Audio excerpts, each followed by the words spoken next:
talk about that one, mate. Where was that one? Where was that loss for tonight's game?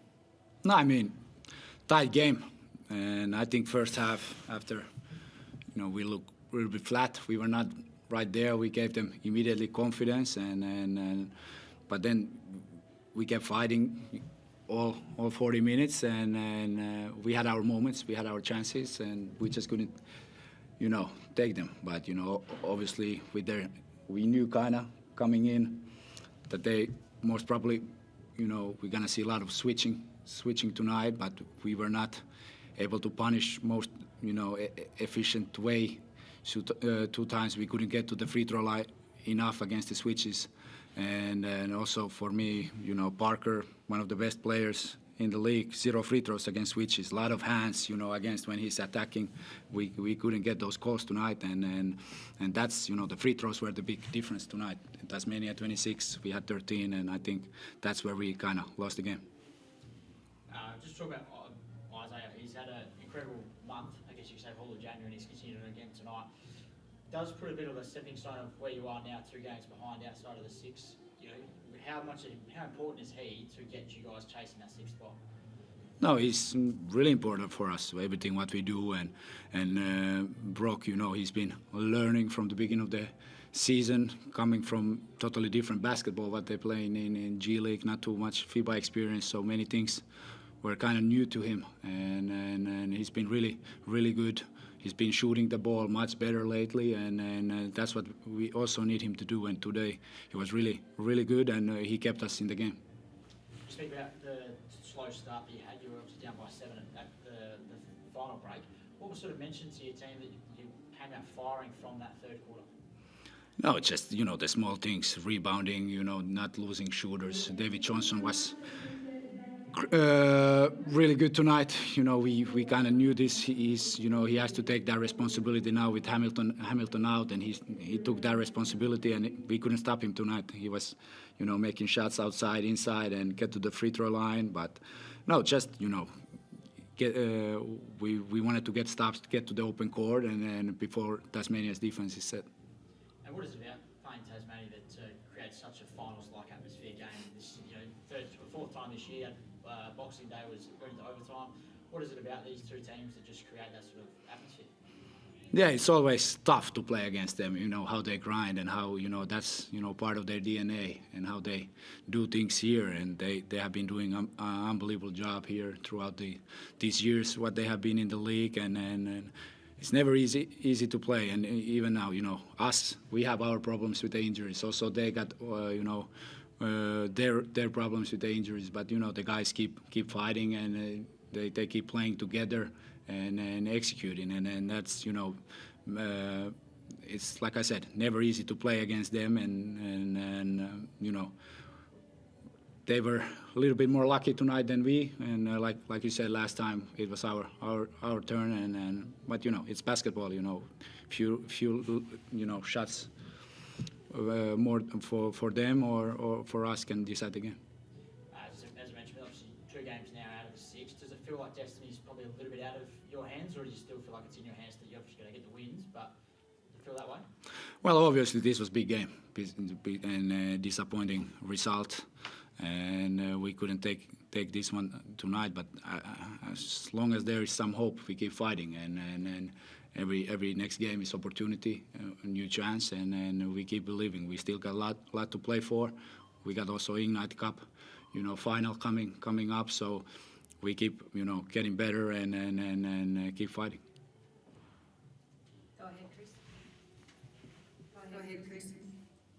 Yeah, Cop, just following on from that, I mean, obviously, you've still got 4 games to go. If you win all 4, you'll need a little bit of luck, but you can still make it. That has to be your attitude now that you tell the playing group, isn't it? That you're still alive and you just have to keep believing. No, 100%. And I think the guys, they gave the effort. It wasn't easy, with the game. Roblo also with his, minutes again, 27 minutes, a little bit maybe too much for him. But like you said, we keep fighting, and as long as there's some chances, we believe, and every next game is the most important one, and try to win the next one. I wanted to ask you about Rob because I mean, maybe you can say he played too many minutes, but he also played really well, and he was important when he was out there. And it was a different game than the other night, so he didn't get to put on the screening clinic, like you said, tonight. But gee, he was important, wasn't he? I mean, his numbers are great. He's got the best plus-minus on your team, and you must be just thinking, thank God you've got him after Sam and Robert gone down.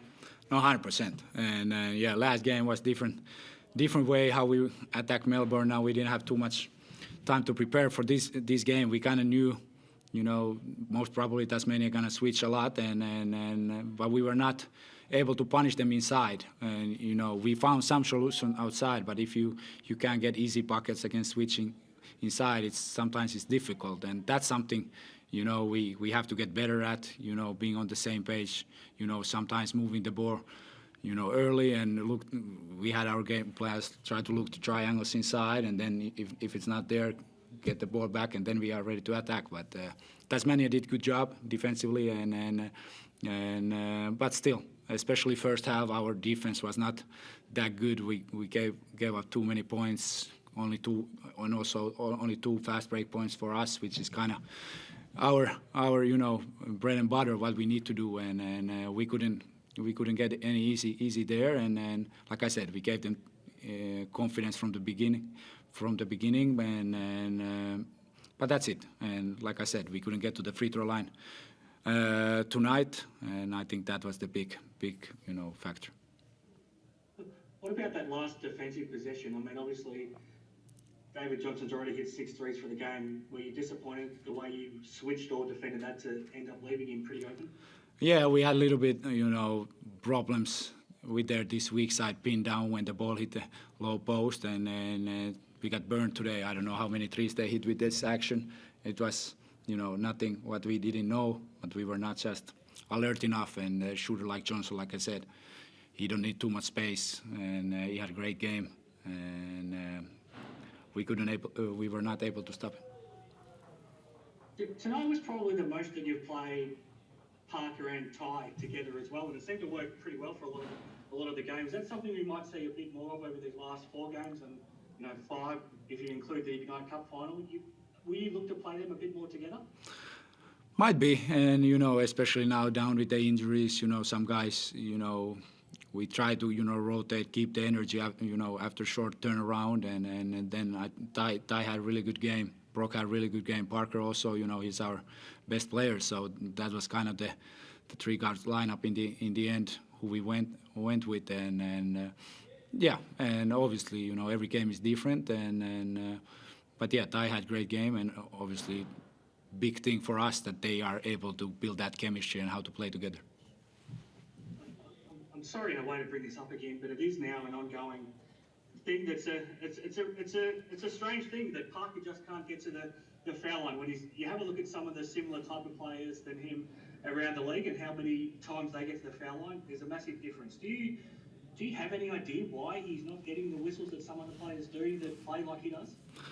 I don't think it's a question for me. I think it's the question for the referees, and I don't want to talk about referees. It's more about us. But I felt today that some calls definitely didn't help us, or they kind of didn't go our way. But like I said from the beginning, Parker, with how much he's also trying to get to the paint, attacking, and maybe it's because he's so small and you can't call all the hand checking all the time what is happening and like this. But for me, it's crazy that the level he's playing and which kind of player he is. He don't get any calls, and I know he's frustrated also. But like I always tell our guys, we have to control things what we can control and be even better and don't care about things what we can control. He's not smaller than Bryce, though, is he? So, but that's another matter for another day. Last question on a similar topic. In the first quarter, you won a coach's challenge, and so you got it right. And I couldn't understand why you then ended up losing possession when before the whistle went. Obviously, Brock was out on the break. I mean, what was your understanding of why you didn't end up getting possession? Yeah, that's what I asked too, because we got a steal, and that's one of those calls. We would have been wide open layup, and then we end up, getting. I think it was did Tasmania hit the three after this? Yeah, But they scored. they scored, and those are the in 2-point game, those kind of calls can decide the game. I know it's early in the game, but to get the momentum, get to the easy layup in the other end after clean steal, and you call these fouls. But like I said, I don't want to talk about referees, but